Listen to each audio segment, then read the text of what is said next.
goals that you have? Or if you think We went to a training meeting first where they were very explicit in telling us how to do the games. We watched videotapes, the instructors modeled for us. We had time to ask questions. When we came back to our classroom, the instructors came and helped us kick off the program. So it was very comfortable. It was an easy thing to do. When we first went in the classrooms, some of our classrooms, the spleens were just off the chart.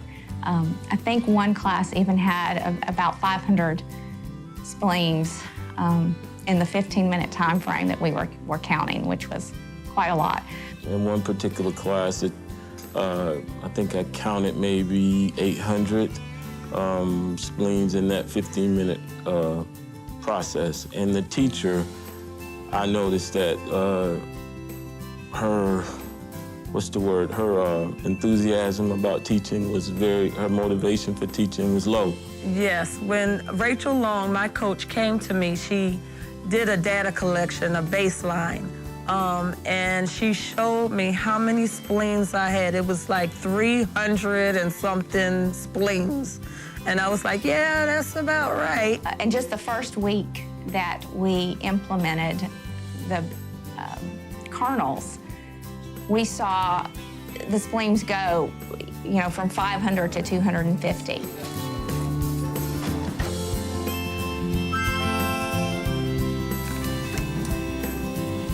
I don't see everybody's eyes. And so each week after that, the teachers would introduce an additional kernel. So by the time we got to full implementation with the game, that same class was having 9 spleens total.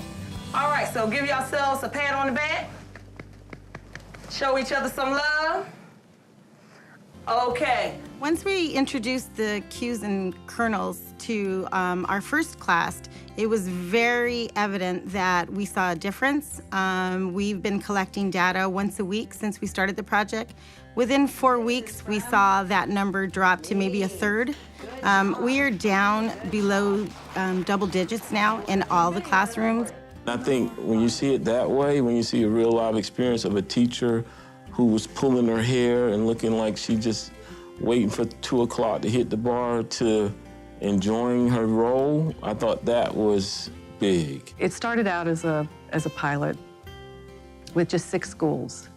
And just recently we've expanded to 19 schools. And it's catching. People are getting excited about it. They keep, what is that? And I want some of that. I heard other teachers look around, ask me, what is that? What are they talking about? What's a spleen? And all of those kinds of things. So yes, it is very much so going viral in our school in a good way. I'm a bilingual teacher, so teaching them that vocabulary, it wasn't only new to my students that were only Spanish speakers, but it was a new vocabulary for all of them. So, using spleen, it wasn't only new to them, but it was new to all the kids. So it was easier for them to learn spleen, to learn Pax, and they became part of the community as well. This is my 19th year of teaching, and this by far has been the most impactful thing I've used in the classroom. It's long-lasting, it's structured, you have data to back up what you're doing. Now today, when we do this, we're gonna play another PAX game, our 3rd game of the day. What would be some spleens? What would be a spleen? Carlos? Like getting out of your seat. Okay. If you look at the beginning of the year, all the spleens that I was recording, and compare them to now, you'll see that there's a gigantic decrease. The length of time that kids can work independently since starting this game, we started at 3 minutes, we're up to 20 minutes now. It's made a huge difference. Because you don't know what's right or wrong, so like if you do something you're not supposed to do, you say, like, Team 3, that's a spleen for getting up more than once. We are going to play our PAX game as we're using the restroom and as we're getting to gym. So I want you to tell me what would be PAX behavior. Noah. Watching where you're walking. Watching where you're walking, staying in that PAX line. Those are good PAX behaviors. Kelly. Not talk to the person behind you in the hallway. All right, now we're gonna talk about some spleens as we're traveling from here to gym.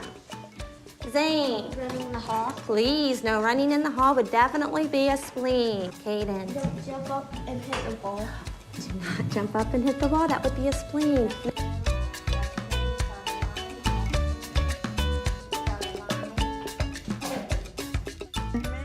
I like that it works on the positive, that you look for their good behavior. You look for, or the behaviors you, as we say we want more of. And so I focus, oh, I'd like to see that. And then I like the fact that it doesn't focus on one student, but just generalizes, oh, I see a behavior that we shouldn't be doing right now. Let's see less of that. So within the PAX game, they are monitoring their own behavior and they are controlling their own behavior and they're finding out how they're doing with that. Can I maintain this expected PAX behavior for how long? Right now, everyone is a PAX learner. Your bodies are settled, like we said. Your voices are off and you're looking at the speaker, and our mystery PAX person is doing an outstanding job for you. And when I don't, and I'm spleeming, what are my spleens and what behavior do I need to change? And they're held accountable to that 3 times a day or more. And that accountability was missing. That leads them to become independent and in control of themselves. The self-regulation is a better predictor of first grade reading scores than phonemic awareness. And so if they don't have these, they're not going to, if they don't have the self-regulation, they're not going to do well on the Common Core standards. Every student in my class passed the reading. Let me start there. They passed the reading benchmark, and it was 73 questions. I had 6 to exceed, and the rest of them met.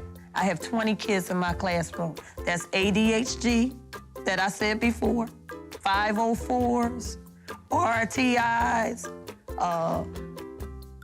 everyone passed the reading. Okay, what I need for you to do is, let me go over to Granny Wacky Prizes and see what we won again. The more you play, the more time on task they are. It's the student stopping and thinking. It's the student making those conscious decisions. They now ask us to play PAX games because they like the feeling they get when they are playing and the rewards and just feeling that power and just feeling proud of themselves all the time. They notice when our classroom is too noisy and they'll ask us to play PAX games so we can quiet it down and get everyone settled again. We're now going to move into our lesson on the carpet. Listen carefully so that you know what you need to look and sound like as a PAX person transitioning. Let's see if we can get there by our count to 11. 1, 2, 3. When we weren't playing the game, it was like some people were doing the right thing, then others were doing not the right thing. Then after we started, everybody's been doing the right thing. The good behavior game has absolutely been embraced in this at the school site in this community. It's something that we definitely never would have imagined that something as easy as playing a game in the classroom would create such great results. Okay, Simon says, hands on your hips. Simon says, hands on your shoulders. The data that talks about the reduction in suspensions, the reduction in expulsions, the reduction in the amount of students receiving mental health therapy is something that absolutely should be everyone's goal. The good behavior game, again, is something that we really didn't have to dedicate a whole lot of time to for it to show the positive results. It just happened. I've seen this game played during an intense math lesson, and to see that many students, and we have large classes, to see that many students focus. Let's see PAX hands, everyone. And have their eyes on the teacher. I can't wait to see their success. I know that we're gonna have higher test scores. I know that we're gonna have happier kids. I know that we're gonna have happier parents because of this. A PAX leader is someone that is good at PAX. And also a PAX leader is when you make other people better and you make yourself better. You also make the world better.